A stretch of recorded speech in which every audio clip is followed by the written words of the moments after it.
Today in Honolulu, from wildfire recovery to clean government reform, let's dive into what's truly shaping our islands.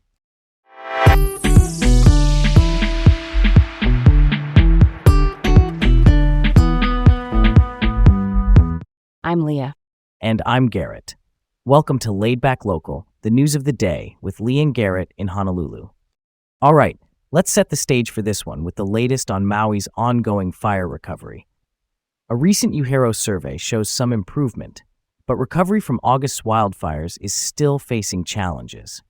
They've found that under half of the affected households are still in temporary housing. That's pretty crazy, right?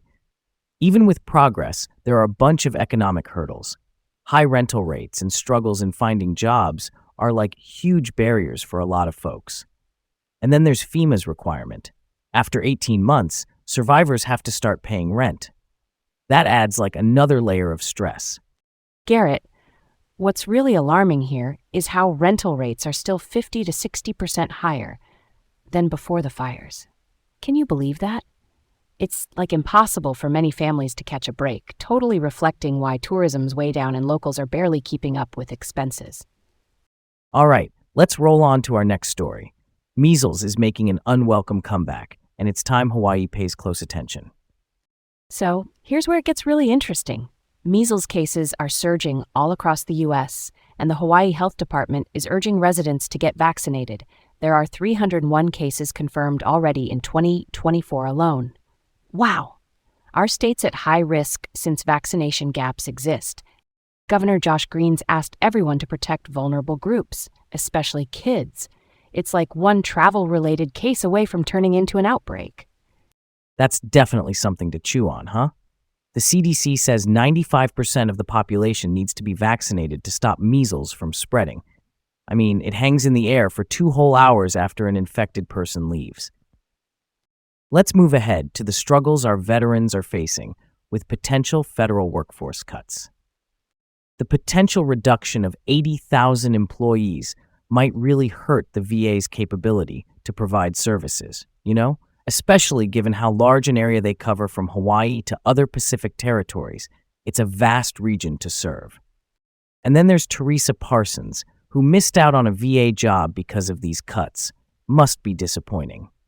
That's a story worth telling. Veterans like Teresa rely heavily on these services. The distances to facilities are already substantial, Garrett. Dr. Adam Robinson from the VA even highlighted potential staffing issues for new care centers. Can you believe how precarious this is? Time to move forward to clean government reforms gaining steam here in Hawaii. There's a renewed push for government transparency after several corruption cases hit the headlines. Federal trials and guilty pleas have motivated lawmakers to tighten up on campaign finance and lobbying practices. That's close to the heart of it, don't you think?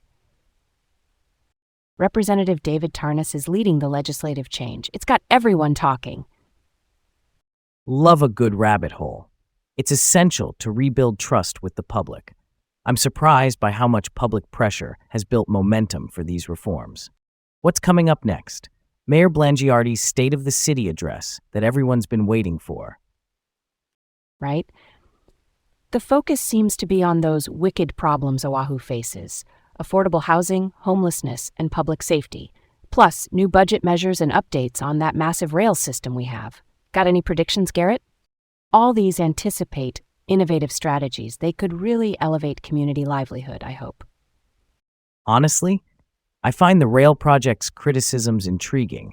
Lots of funds went into it, and poor ridership issues are still a factor. It's a curveball how such significant projects don't always hit the mark. Thanks for tuning in to Laid Back Local, the news of the day with Leah and Garrett here in Honolulu. Have a great day, and we'll see you back here tomorrow with more stories that matter.